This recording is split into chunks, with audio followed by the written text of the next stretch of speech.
at Slack, we had a sort of like a pit. So it was an open pit about 3 stories high in which we built a detector.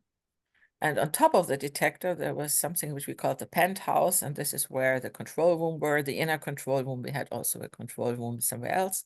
And there was a platform there on top. And the cryogenic technicians, they had their station there, and they were sitting in front of sort of like a panel where you could see all the flows of liquid gases and so on. And they were sitting there with their feet on the desk because they had absolutely nothing to do as long as that there was not a problem. So they were pure safety. They were running safety shifts there. And of course, you had to wear a helmet. And then on the penthouse, there was also a water dripper. So you could get your water there, like a water fountain, but it was dripping. There's always been dripping. They never managed to repair it. So there was always also a bucket underneath. And then what happened was there was this big, big door, and at the beginning, these rolling doors rolling up and down. But it was never completely closed, and it was California, so where the pipes would go out of the building, there was holes, so the swallows moved in. So we had swallows all over this building. And of course, what do swallows do? I mean, they shit. And one of their ways was they were flying. They wanted to get some of the water there in California. Dripping water is fantastic for swallows. So they were actually coming in, sort of flying right over the head of the cryotech, getting some water drops and flying off. Unfortunately, they seemed to think that the helmet of the cryotech was a good target. So they always shitted on the helmet of the cryotech. So they were the first ones to complain. So I mean, what do you do? I mean, so everything was tried to get. So people tried to said, okay, don't leave the door open. Always roll it up and down. Now this, it didn't help because there were all these holes in the wall, and B, you couldn't maintain that, not in California. And then the next thing was that they went with chicken wire and tried to cover all the holes on the wall. It never worked. So finally, I said, in Germany, we consider that the swallows are bringing good luck. So why don't we just leave them alone and call them good luck birds? So everybody was actually quite happy with it, but the cryotechs. So I suggested, okay, so we have to solve that. So we have to a little bit rearrange the platform. So when they fly in, they don't come over the head of the cryotech. So that panel was actually moved a bit and turned. And so the chair of the cryotechs were somewhere else. But then there was a computer who was now directly in the flight path. It was a VAX station. So they actually accepted this, the swallows, and used the VAX station as their target. So we were collecting guano on that. And, these VAXes, they were so great. It's a pity that that company doesn't exist anymore. The VAX did not mind at all. So everybody was happy. The cryotechs were kept awake if they wanted to by watching the swallows.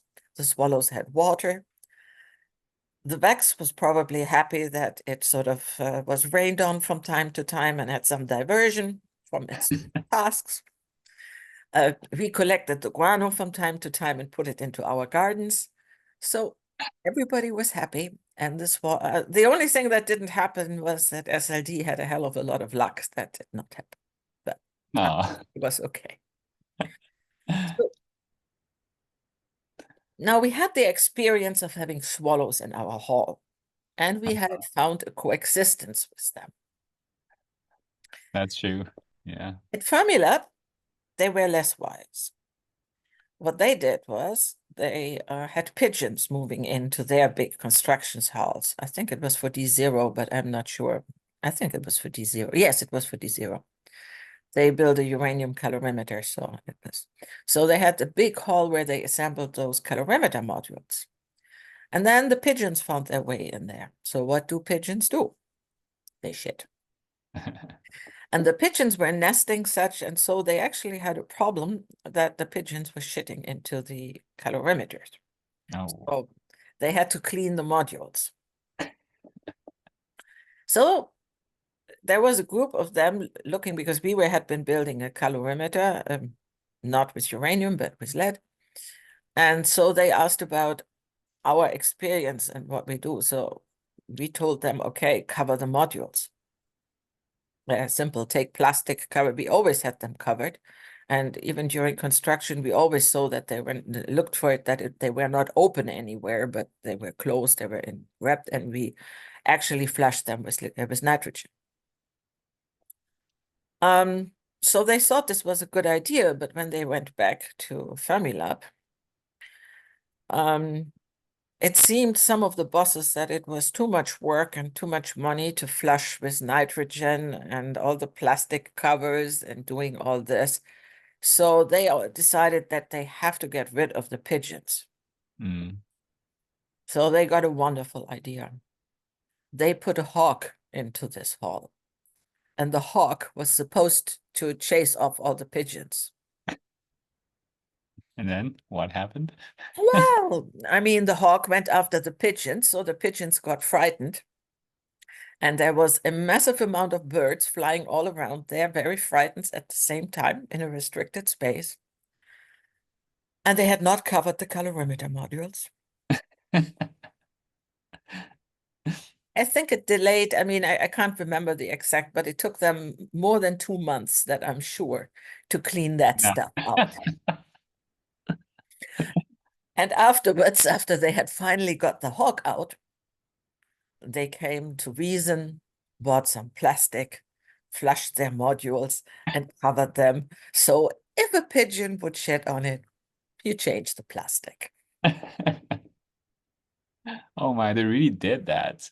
Yes, they let a hawk loose in the hall to chase off the pigeons.